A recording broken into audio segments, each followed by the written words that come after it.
Hey, I'm Dart. I'm Lisa. And happy Tuesday before Turkey Day.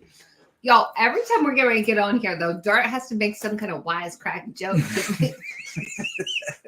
You get me all sidetracked. Like, this is important. I know. All right. What are we talking about? Well, we're talking about legal talk, dogs.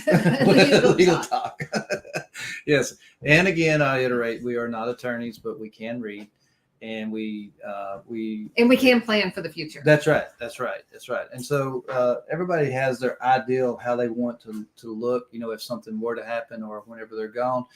And it has to be in legal docs in order for it to do that. And it's just easier whenever it's just in place. And so it just makes life easier. I think one thing to think about too, Dart, that people don't talk about much is like they think, oh, I don't have a lot. You don't. No. Every little thing matters. Right. You have a life, and that is a Yes, lot. And it so is. And so if something that it happens, whether it's an accident or tragedy, whatever it is, and so you just need a plan for it to help out, and it just saves the chaos, because the people who care about you will get thrown into the chaos. And so do it for just do it for the people you care about to make life easier. Right. And that way, I feel like that way, as a loved one, you can grieve instead of having to be, like we said yesterday, talk about thrown into the chaos, and you're suddenly having to make decisions that when you really want to just mourn the loss, you want to celebrate their life, you want to have happy memories. And yes, so exactly. So we'll just throw a little reminder up here. What does estate planning documents look like? So you either have a will or a trust, and so that is for whenever you pass away. For most things. Your durable power of attorney, who would take over financially for you if you were incapacitated, or and sometimes it's cognitive issues. So we, Lisa and I have cases where it's like we had a good friend that was didn't know where she was for 3 months, and now she's all better. So beneficiary designation, so that there's things that pass outside will or trust, like your IRAs, your 401ks, and like that. So having proper beneficiary designations on that. Letter of intention. This is just your story. How do you want things to happen? yes. And then, of course, healthcare power of attorney. So this comes into where you can have a living will. So you can have your directives that if this happens, you want this done. If this happens, and that's so helpful for loved ones not having to make those decisions. Oh yeah.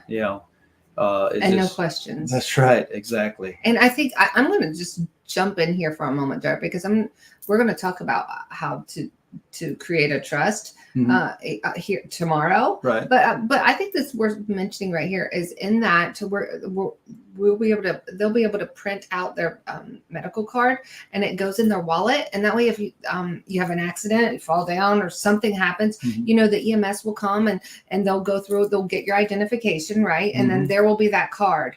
And on that card, it says, here's my name and here's my ID for the physician. They just go to that website and click on that ID for your personal ID, and it tells all your healthcare directives.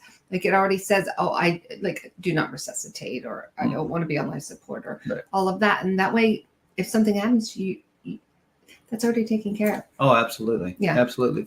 And the last one is that if you have young children or a special needs child, yes, okay, then the guardianship designation. So just putting those things in plan ahead of time.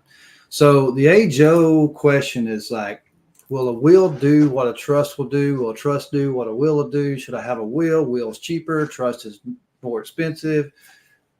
What do you think, Lisa? I think you're juking and jiving. All these things. So we just today we just really want to talk about the advantages and disadvantages of wills and trust. Absolutely. But I have a little chart for you here. Have you? Oh, yeah. Thank you. How about this? Yeah.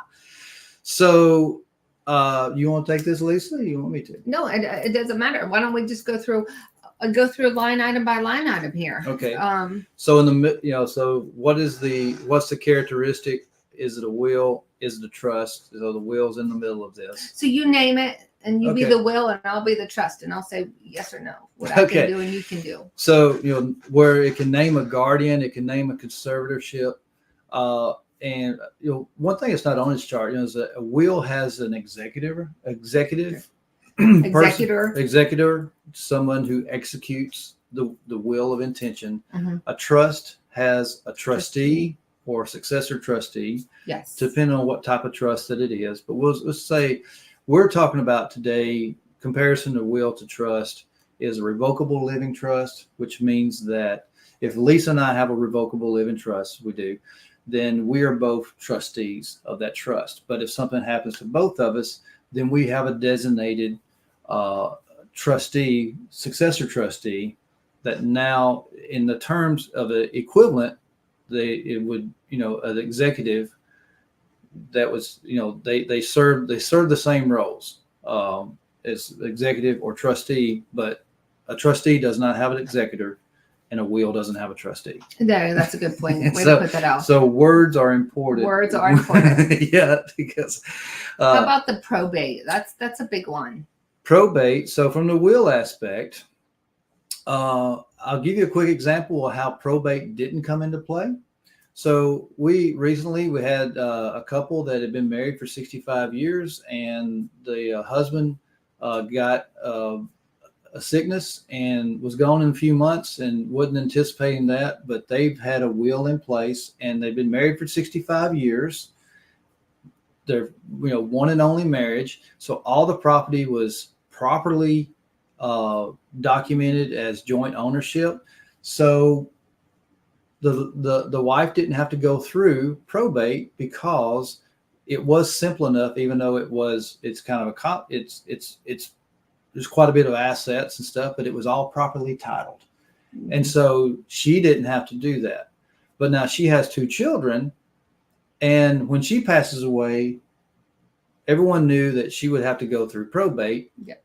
So we took steps to build a trust so that we could avoid a probate. Yeah. Yes.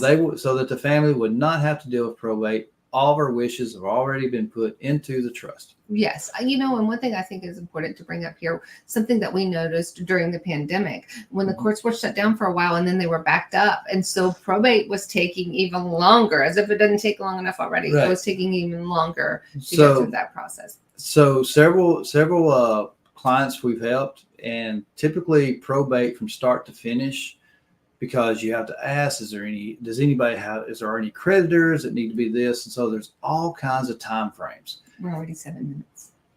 Oh my goodness. Yeah, wait, wow. Okay. All right. So the short thing is, like, probate could go as minimum of 18 months, depending on what's going on in the world. And if there's we've seen probate go for years, where a trust is handled very quietly, very efficiently. Yes. And it can just be done. All right. Well, let's move along, Dart, because we're taking up too much time here. Yes. Let's talk about the cost of a will versus the cost of a trust. I've seen wills cost as much as a trust. I do have too. But you think, okay, let's just knock a will out. Let's do it for a few $100s. But typically, if you have a will for husband and wife, it's $6,000 to $7,000 each. So you're already at $2,000, or you could do a trust for maybe $3,000. So it's a little more expensive on the front end. Yeah. No, and we've seen trusts for $5,000 and trusts for $10,000. So it's really the complicate. How complicated is a higher price, but it just basic. Will trust and I think package. That people in their mind, they just think off the top of their head, right. Oh, I'll just do this will and I can do it online and it'll be cheap. But is it serving? Your intention? Right. Okay, let's talk about the speed of a will versus the speed of a trust. So a will, slower inheritance, you just can't avoid that, because you have to wait for everybody to check the box for somebody else outside. It's just a slower thing. But with a trust, it's much faster. A quick story is that I had a trust we helped liquidate. There was some heirs, and they walked in. And they said, maybe we'll just get enough out of the trust so I'll be able to pay off my truck. And when we were able to, we had the check that was written and where we were liquidating the trust, and it was several $100,000. And it was just amazing to see their faces, and they just won the lottery. And they said, So it was a really cool experience. But it also makes you feel good that Yeah. someone they took the time to put the things into Right. place. So when they pass, but Dart, we're really getting over I our know. time Okay, limit. Like so, here, yeah. you and your stories. But Yeah. I think it's important, right? Right. Y'all want to hear stories, right? Right. Because we want you to be a good story as well. Yeah. So let's So talk about privacy. privacy is that with the trust, everything is private. Once that will has to go to probate, it is open to everyone, anyone that wants to see it, Right. and for right. years, for Right. decades, Right. know.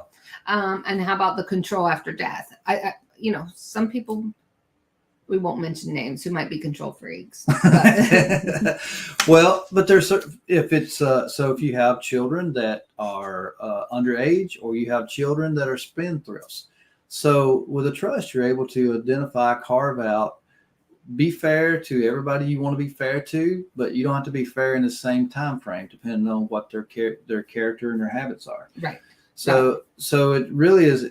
We say that a trust is really hands from the grave that can direct for the healthcare and benefit of the people that are receiving. Yeah.